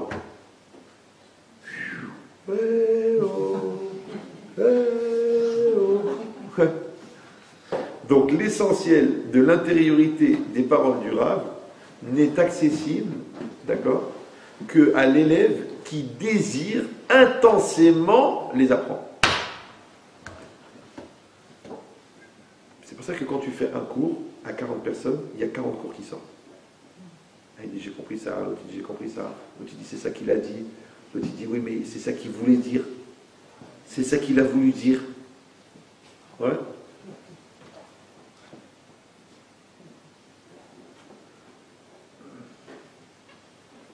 Ça veut dire que quand quelqu'un parle, en fait on saisit 10% de ce qu'il dit. Il faut aller chercher derrière, à l'intérieur, quelle est l'intention profonde, quel est le message. Mais le problème, c'est que comme l'esprit est paresseux, donc il va se suffire de la dimension superficielle. Donc quelqu'un il va dire bah, c'est marrant, l'autre il va dire bah, c'était intelligent, l'autre il va dire ça m'a aidé psychologiquement, et l'autre il va dire ça m'a changé ma vie. Jusqu'à quel point tu vas rentrer à l'intérieur des choses. Ouais. Quel intérêt d'aller mettre un truc tellement riche pour des gens qui de toute façon ne perçoivent que 5% ou 2%. Donc la logique c'est quoi? C'est que tu es obligé, c'est une logique d'impact, tu es obligé d'envoyer 400 000 prospectus pour avoir 4% de retour. Tu dis mais j'ai qu'à envoyer 4% de prospectus puisqu'il y a 4% de retour. Non. Ouais, tu dois donner 20 ans de bonté à un enfant pour qu'après il dise merci papa. Essaie de lui donner un jour de bonté, il n'ira même pas sur ta tombe. Tu dis pourtant je l'ai donné la bonté. 20 ans. Ça veut dire que la différence entre ce que tu donnes et ce que l'autre reçoit est incalculable. Maintenant, pourquoi on a dit pourquoi? Parce qu'il faut que l'élève, il ait soif. Il ait soif d'apprendre. Ouais. Il faut que les lèvres, elles tremblent. Comme ça, c'est marqué dans la Gemara. Quand tu écoutes le Torah, tes lèvres, elles tremblent. Quand tu lui parles, tu perds tes moyens. Parce que c'est quelque chose d'important qui est en train de se passer. Mais si tu dis, bon, écoute, intellectuellement, j'adhère, je passe un bon moment, psychologiquement, ça m'éclaire, ça m'apporte une certaine sérénité. Mais va dans un club de relaxation. Qu'est-ce que tu as besoin de venir à un cours? Le cours, c'est puissant, c'est riche. Oui. C'est pas la peine que le bon Dieu te fait toute une démarche de recherche philosophique, de remise en cause, de travail sur soi, d'études, de 20 ans d'études, après de 20 ans d'enseignement, de 30 ans d'enseignement, pour aller dire quelque chose que le gars il peut écouter en écoutant la radio J. Vous suivez ou non? Donc si le bon Dieu il t'amène à un certain niveau de perfectionnement, c'est parce que tu dois donner quelque chose de parfait. Pourquoi? Parce que les gens ils doivent entendre quelque chose de parfait. Mais ils vont entendre quelque chose de parfait parce qu'ils sont en recherche de perfection, et la recherche de perfection n'est accessible qu'aux ceux qui sont en recherche de perfectionnement. Vous suivez ou non? C'est-à-dire que la perfection, elle n'est pas donnée aux gens qui sont parfaits. Elle est donnée aux gens qui se perfectionnent. Je ne sais pas si vous sentez la différence. Ça veut dire que c'est une dynamique. Ça recommence. Encore apprendre, encore évoluer, encore s'améliorer. Je vois des gens, ils m'appellent, écoutez Ramet Chetri, j'ai fait ce que vous avez dit 3 fois, ça n'a pas marché avec ma femme. Je dis 3 fois, 30 000 fois. Pourquoi? Parce que le résultat obtenu, c'est pas ça qui compte. C'est que c'était juste l'opportunité de faire des efforts. C'est ça le but de la vie. Le but de la vie, c'est de trouver des opportunités de faire des efforts. C'est pas d'accepter un certain résultat qui nécessite certains efforts.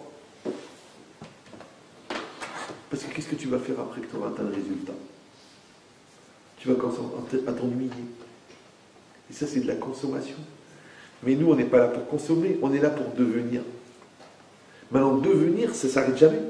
Parce que tu peux encore t'améliorer, tu peux encore affiner, tu peux encore apporter, tu peux encore réfléchir, tu peux encore raisonner. Ça ne les intéresse pas. Les gars qui font beaucoup d'argent, ils ne parlent pas d'argent. Ils ne parlent pas d'argent.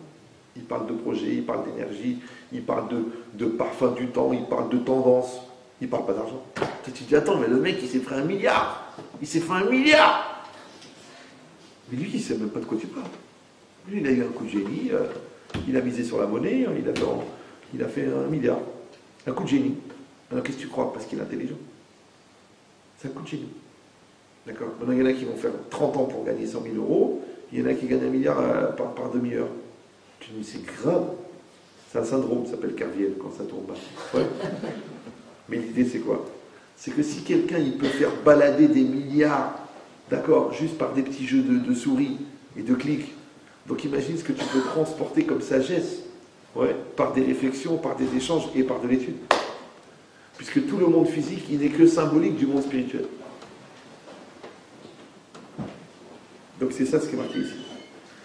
Que quand la personne, elle a atteint un niveau où son désir de savoir, il est plus grand que tout, ouais, alors automatiquement, il rentre dans la logique de la vie. Et c'est ça vivant. C'est pour ça qu'il s'appelle Torah Traim, une Torah de vie. C'est pour ça qu'il s'appelle Etz Haim, l'arbre de vie. Parce qu'en fin de compte, quand quelqu'un est dans cette soif-là de savoir, alors il rentre dans une logique de confrontation. Et la confrontation, elle amène une connaissance. Parce qu'il faut qu'il ait la réponse à la question. Mais cette réponse-là, elle donne encore plus soif. Donc il va encore plus s'améliorer. Exactement pareil que dans le couple. Dans le couple, si tu ne veux pas tomber dans la routine, il faut le ridouche. Le ridouche, c'est le renouveau. Le renouveau, c'est quoi? C'est l'humour, c'est la sympathie, c'est l'ambiance, c'est le secret que Victoria te donnera peut-être. D'accord? Donc, c'est améliorer les choses. Maintenant, on s'améliore dans la discussion, on s'améliore dans les sentiments, on s'améliore dans l'intimité. Mais si tu penses qu'on a fait le tour du problème, que de toute façon on n'a plus rien à se dire, et puis on n'est pas d'accord sur beaucoup de points, et puis on n'a pas la même éducation, et puis on ne va pas du même milieu, alors après tu dis c'est bizarre, il n'y a plus rien. Moi je vous le dis, hein, ne le prenez pas mal. Je ne sais pas s'il y en a des gens parmi vous qui vont le prendre mal, mais la meilleure chénifie du monde, la meilleure, quand on enlève la prise, la musique s'arrête. Quand tu dis c'est quand même une chénifie que j'ai payé 162 000 €. Mais quand on lève la prise, la musique s'arrête. Tu sais pourquoi? Parce que le courant ne passe plus. C'est mon petit côté poète. Ouais. Vous avez compris ou non? Les gens disent oui, les sentiments sont plus là, mais le courant ne passe plus. Mais pour que le courant passe, il faut mettre la prise. Il faut être branché. Il faut être chevron. Il faut être investi, il faut être rigolo, il faut être fantaisiste, il faut faire des initiatives, c'est normal. Même toi dans le magasin, tu leur dis aux vendeuses, mais déplacez la marchandise, allez, maintenant on change l'orientation, allez vas-y, alors vous mettez les trucs en avant, là vous sortez les trucs, là vous mettez les chemisiers. Tu dis écoutez, le magasin il est comme il est, les gens ils viennent, mais il faut que ça bouge. Ne restez pas assis, vous restez assis. Pourquoi le client il va rentrer? Le seul endroit où les gens ils sont assis ou allongés, c'est les pompes funèbres. Qui c'est qui va rentrer? Donc il faut que ça bouge dans le magasin, ça bouge. Ouais. Le mec il change tellement le magasin, à chaque fois le mec il rentre, il dit attendez mais j'avais pas vu ça, j'avais pas vu ça, j'avais pas vu ça. C'est normal, il faut même ça d'un magasin à l'autre. Ouais. Trac. En fait c'est une gestion du stock. De la même manière ton couple ça bouge, tes enfants ça bouge. Tu parles, tu rigoles avec eux, tu prends l'initiative, tu les emmènes quelque part, tu leur fais une surprise, c'est normal. L'enfant il a un truc, si tu. Bonsoir. Ça a été la journée, ça a été. Tu as fait tes devoirs, c'est bien. À demain, bonne nuit mon fils. Nous assistons aux obsèques de... Tu peux pas faire ça. Tu peux pas faire ça. D'un côté, tu vas dire, ouais, mais c'est fatigant, d'accord? C'est fatigant, on a des soucis, on a mal sur la tête.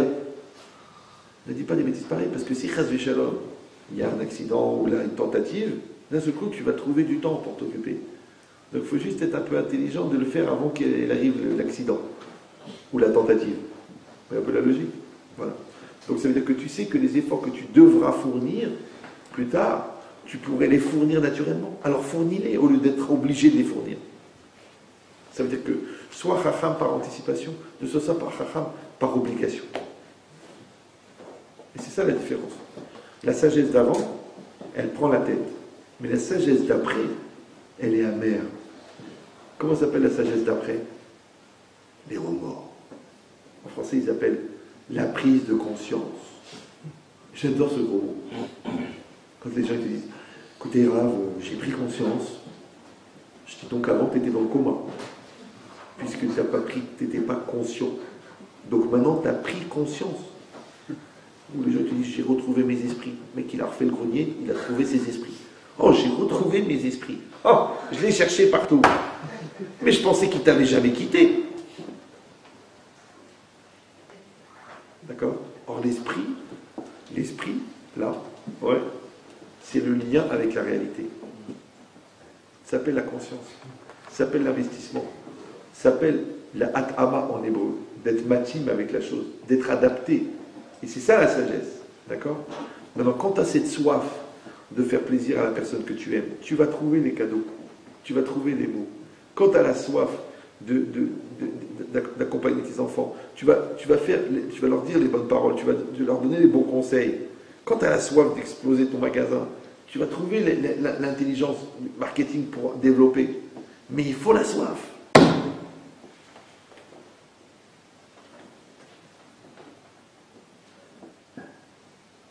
C'est ça la soif de savoir. Ouais, il ne faut pas perdre la soif. C'est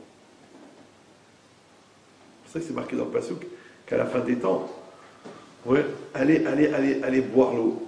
Quand la tsamé, c'est marqué, ouais, yachou la maïm. Tous les assoiffés, qu'ils aillent à l'eau. Ve'en maïm et la Torah. Et l'eau, c'est la Torah.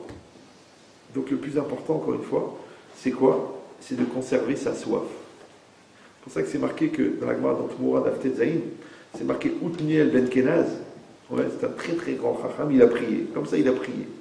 Il a dit, Hachem, voilà, si tu me bénis dans la Torah, si tu me donnes des élèves, si tu fais que je n'oublie pas mon étude, si tu me donnes des amis qui sont adaptés à moi, des amis comme moi, qui ont le même appétit, et si tu m'enlèves le Yetzer Hara, il a dit, ok, sinon, je préfère mourir maintenant.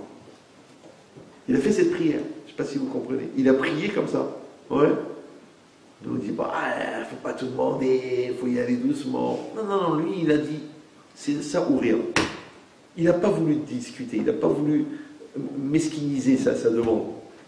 Il a dit du 100%. Alors il est devenu Outniel ben Kenaz. Que la Gemara, elle dit qu'il y avait des lois qui avaient été perdues à cause de l'exil, et lui, avec sa sagesse, il les a retrouvées. C'est un niveau incroyable. D'accord? Donc, qu'est-ce qui est marqué là-bas? C'est marqué qu'il a prié. Ça veut dire que c'est marqué qu'il s'est mis en situation de demande. Ça veut dire qu'il a conservé cette soif avec une intensité incroyable. Et c'est ça la jeunesse. Les gens ils croient que la jeunesse, c'est que tu as un poil bien tendu, que ton corps il est vif, que tu te rappelles des choses. Et la vieillesse, j'ai un peu ramougri, un peu tassé, et que tu oublies tout. Non! La jeunesse, ça s'appelle l'élasticité neuronale.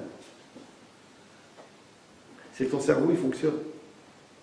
Maintenant, si toi, tu as un fonctionnement des neurones et une élasticité des neurones, ça veut dire que tu t'adaptes, tu fonctionnes, tu développes, tu grandis, tu as des projets, tu es jeune.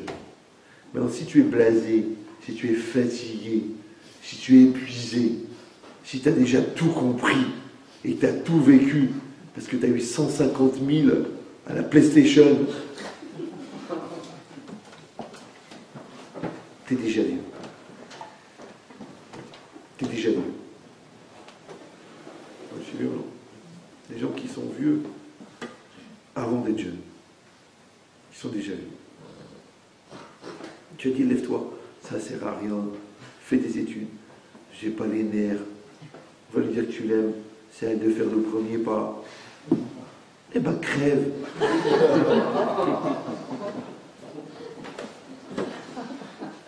Bon, mais c'est juste une idée. C'est pas une proposition. Et des fois, tu te dis, en haut de l'escalier, ça donne des idées.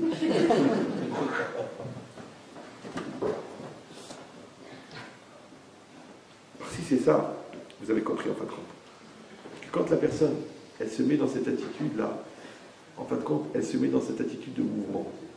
Et ce qui sort exactement l'inverse de ce que la personne, elle pense.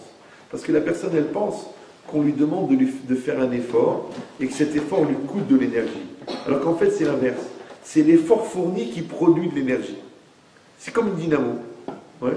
La dynamo, tu vas dire, mais elle va user de l'électricité en tournant. Mais non, c'est en tournant qu'elle produit de l'électricité. Donc les gens qui courent, les gens qui ont des projets, les gens qui bougent. Il y avait un couple, je ne sais pas, je me rappelle plus comment ils étaient, s'occupaient de la maison d'orphelins de Taverny. Je ne sais pas si vous avez entendu parler d'eux. C'était un couple d'Ashkenazim qui avait vécu la Shoah. Et ils montaient tous les jours des nouveaux projets. Maintenant, ils avaient 90 ans. Alors, quand elle avait besoin d'un local pour faire une colonie de vacances ou quoi, qu'est-ce qu'elle allait faire? Elle allait voir le ministre. Là, genre, je fais une demande, une demande de dossier, de candidature, ministère, jeunesse et sport. Non, non, non, non, non. Elle prend le téléphone et dit j'étais à Auschwitz, il me faut le local. Tu te débrouilles. Mais qui voulez-vous me tutoyer? Tu bouges. Comme ça. 86 ans. Rôle. Khafif. Et l'autre, 23 ans. Je ne sais pas si ça se fait, je ne sais pas si c'est la bonne manière, je ne sais pas si c'est la démarche, je ne sais pas s'il y a une procédure. Rien que déjà le temps qu'il a passé à se poser la question, déjà il est mort. Et dans la Torah, c'est pareil. Il y a un tzaddik, on a entendu parler de lui, il s'appelait Rav Frankin. Rav Frankin, c'était le Rav d'Aix-les-Bains, qui a fondé la yeshiva d'Aix-les-Bains. Maintenant, lui, il était dans les camps de travail, tout ça. Après la guerre, il a fondé la yeshiva. Maintenant, il était âgé. Il était âgé, voilà. C'était vers la fin de sa vie. Et quelqu'un lui a dit, tu sais, à Marseille, il y a des gens qui ne font pas Shabbat. Il a entendu ça. À Marseille, d'accord, c'est une ville. Il y a des gens qui ne font pas Shabbat. Lui, il a Aix-les-Bains. Pour ceux qui connaissent, Aix-les-Bains, c'est en Savoie. Il n'y avait que le train à l'époque et tout ça. Il fallait partir à Lyon. Après, à Lyon, changer, aller à Marseille. C'était compliqué. Et c'était vendredi. Qu'est-ce qu'il fait le Rav? Quelqu'un lui dit, oui, vous savez, j'ai été dans les synagogues, j'ai vu, il y a beaucoup de gens qui ne sont pas chômeurs Shabbat à Marseille. Il a dit, quoi? Ils ne sont pas chômeurs Shabbat? Il a attrapé un barreau, il a dit, bon, trouve des chalotes, une bouteille de jus de raisin, on part à Marseille pour Shabbat. L'autre, il a dit, le Rav, il a 75 ans.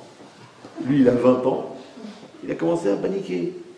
Alors, il a été voir plusieurs des autres rabbins, mais il dit, écoutez, le Rav, il veut partir, vous pensez qu'il a un problème de... On est vendredi, il y a 7 heures de train, il y a des changements, on ne sait pas à quelle heure à quelle heure on va dormir, c'est un Rav, je ne vais pas les faire dormir dans la rue, comment on va fonctionner, tout ça. Et tous les autres, ils disaient, écoute, si le Rav l'a dit, il faut le faire, tu sais, il est comme ça, lui, il est à 100%, c'est une locomotive, c'est un bulldozer, oui, non, oui, non.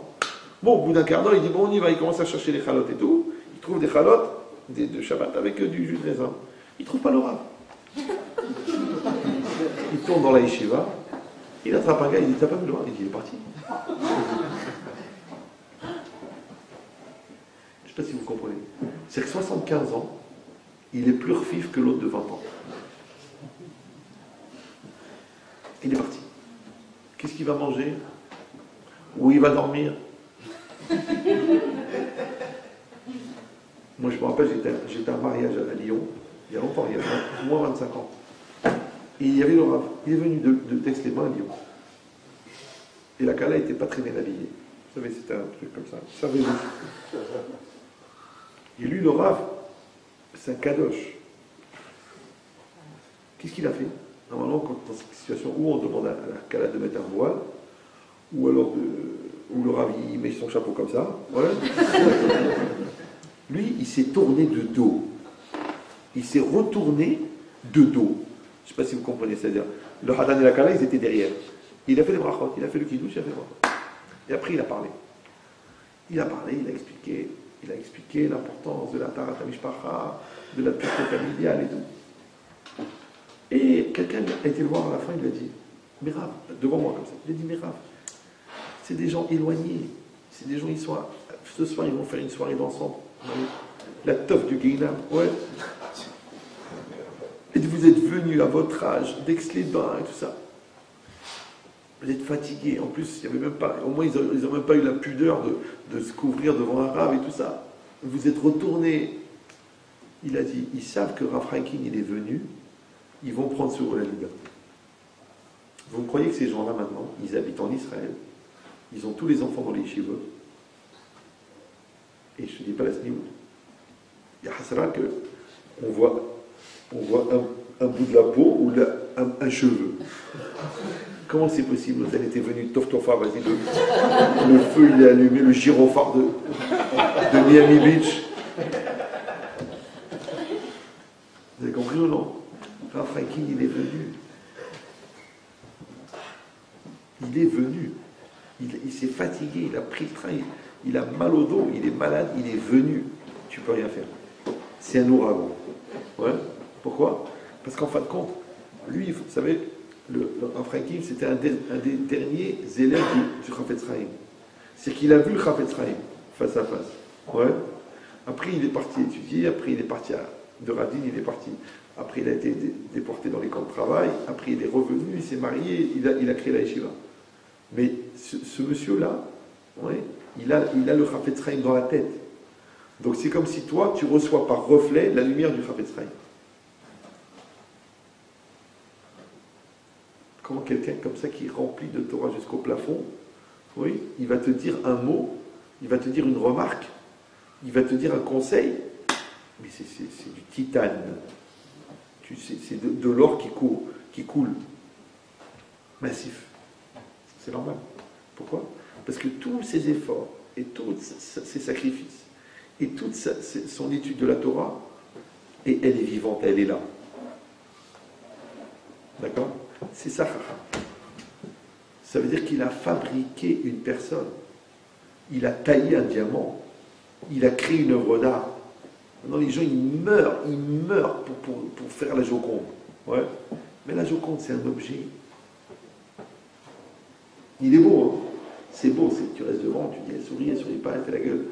Ouais. Mais c'est beau, mais ça reste un objet.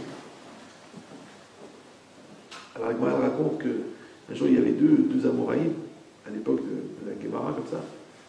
Ils marchaient et puis ils voient un temple romain en Israël. Ils disent, oh, là, ce temple. Après, ils attendent, ils voient un temple grec. Oh.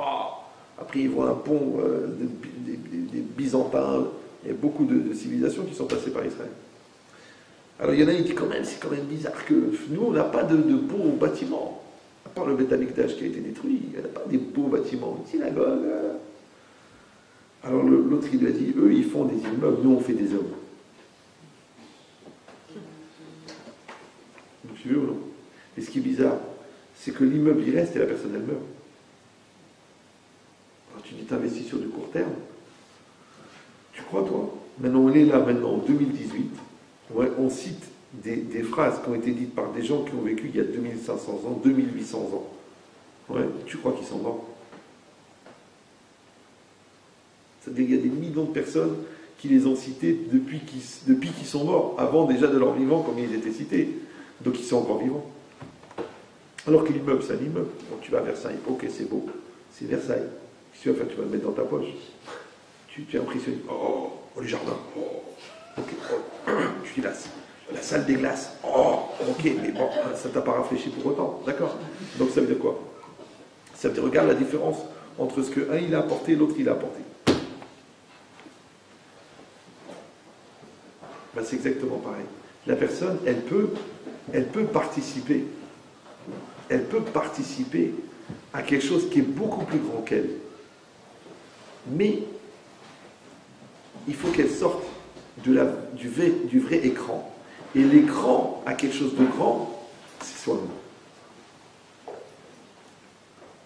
Vous suivez? C'est pour ça que c'est marqué En la Torah niknit et la bemi shememi tatzmo alea. La Torah ne s'acquiert que chez celui qui meurt pour elle. Mais memi tatzmo, qui tue, si on traduit littéralement, qui tue son moi. Tu dis alors quoi? Alors ça veut dire qu'il faut s'annihiler, il faut se détruire. Ouais, on a bien vu ces religions là qui demandent à la personne de s'auto-flageller, de se détruire. Oh, comment ils terminent? Non, t'as pas compris. Le atzmo, c'est le mauvais moi qu'il faut détruire. D'accord? Il faut détruire le yitzhara, la bêtise, l'orgueil, la lourdeur, l'entêtement, l'ignorance, la faiblesse, le regard de l'autre, l'hypocrisie. Ça, il faut le détruire. Maintenant, quand tu as détruit ça, la lumière, elle est évidente. La lumière, elle est forte. La lumière, elle est grande. Pour ça que je vous ai déjà dit 1 million de fois, on ne t'a pas demandé d'allumer la lumière. On t'a juste demandé d'ouvrir les rideaux. Maintenant, toi, ton travail, c'est ça. Enlève ce qui t'empêche de recevoir la Torah. D'accord? Enlève les chatzitsot, toutes les séparations. Enlève. Ça, c'est ton travail à toi. C'est pareil. On ne t'a pas dit te rapprocher de ta femme. Déjà, enlève ce qui vous sépare. Enlève. Et tu verras qu'il n'y a plus rien qui nous sépare. D'accord? Donc on est proche. Et ben, c'est exactement pareil. Il dit, quand l'homme, il a compris maintenant qu'il y a la prière qui rentre en ligne, parce que maintenant, il est dans cette attitude. Après, il y a le travail, c'est-à-dire l'étude et la révision et d'apprendre. Après, il y a le résultat, c'est-à-dire que les connexions, elles commencent à se faire dans ta tête, que tu commences à comprendre.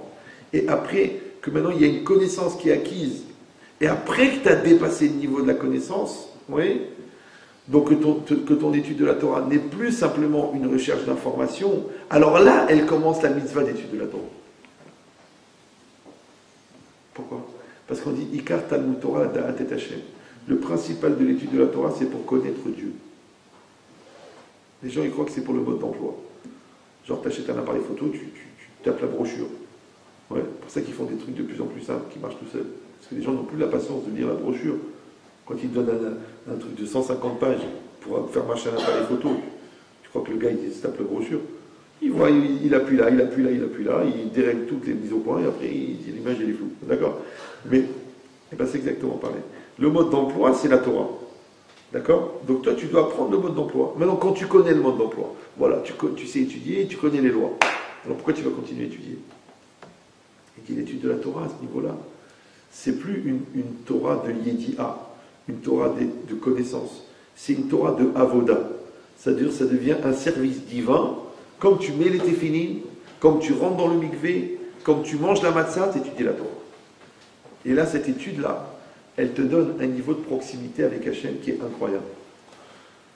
C'est pour ça qu'au Lamaba, on ne met pas les téphilines. Vous savez ça? On ne mange pas kasher. Au Lamaba. On étudie la Torah, c'est tout. Je sais ce que vous allez me dire. Vous allez me dire, alors le gars que ça a saoulé toute sa vie, il va être condamné pour l'éternité à un truc qui l'a saoulé. C'est pour ça qu'il faut essayer de prendre un peu goût de ton vivant. Parce que quand tu arrives là où il te dit, bon, le prochain cours, c'est Rabbi Shimon Bar Yochai qui le donne et il dure 3000 ans. Je dis déjà, quand le rabbin il parle 10 minutes, je prie pour qu'il s'étouffe. Je veux que j'écoute 3000 ans. Mais en vérité, quand vous aimez ce que vous écoutez, vous ne sentez pas le temps passer. Et le temps qui n'est pas compté, c'est du non-temps. C'est-à-dire que quand les choses elles te touchent à l'essentiel, tu ne sens pas que le temps passe. C'est pour ça que quand tu es amoureux de quelqu'un, tu ne sens pas que le temps passe. Quand tu fais quelque chose que tu aimes, tu ne sens pas que le temps passe. Quand tu aimes ton travail, tu ne sens pas la fatigue, tu ne sens pas que le temps passe, tu n'as même pas faim. Parce que tu aimes ce que tu fais. Et aimer, c'est adhérer. D'accord? Donc c'est exactement pareil. Toi, tu dois te mettre en situation de pouvoir adhérer avec la Torah. Toi, tu dois te mettre en situation d'avoir une demande de la Torah. Toi, tu dois avoir une situation de prier pour la Torah. Tu dis, oui, mais écoutez, on n'est pas tous dans les Shivot, on n'est pas tous des Chachamim, on n'est pas tous des Dayanim. Ça, c'est pour Rav Ovadia Yosef. Mais non, parce que chacun a son niveau. Peut-être que toi, tu vas étudier 1 heure par jour. Ouais, mais c'est ça le but de ta vie. Peut-être que toi, tu vas étudier une demi-journée par jour. Peut-être que toi, tu vas étudier 1 heure par semaine. Peut-être que toi, tu vas étudier 8 heures par jour. Peut-être que toi, tu vas étudier toutes les nuits. Chacun a son niveau. Mais les caractéristiques, c'est les mêmes. C'est-à-dire qu'il doit y avoir cette soif d'apprendre, il doit y avoir cette mise en priorité. C'est-à-dire que c'est ça qui passe avant tout. Même si tu travailles toute la semaine, le but de ta vie, c'est l'étude de la Torah. D'accord? Et cette acquisition-là, elle va faire que ta vie, elle sera différente. Pourquoi? Parce que quand tu vas regarder ta vie à travers le filtre de la Torah, donc la personne que tu vas épouser, tu vas la rechercher avec le filtre de la Torah. Les enfants, tu vas leur faire passer les messages avec le filtre de la Torah. Ton business, tu vas le faire avec le filtre de la Torah. Tu dis non, mais en volant, on gagne plus d'argent, en embrouillant, en trichant. C'est vrai. Mais bon, après, tu vas te retrouver en prison. Toi qui n'as pas une bonne santé, ben, du coup, tu vas y être. D'accord? Donc, ça veut dire quoi? Ça veut dire que si toi, tu n'as pas acquis la Torah, comment tu vas regarder le monde à travers le filtre de la Torah parce que tu ne l'as pas? C'est pour ça que c'est marqué que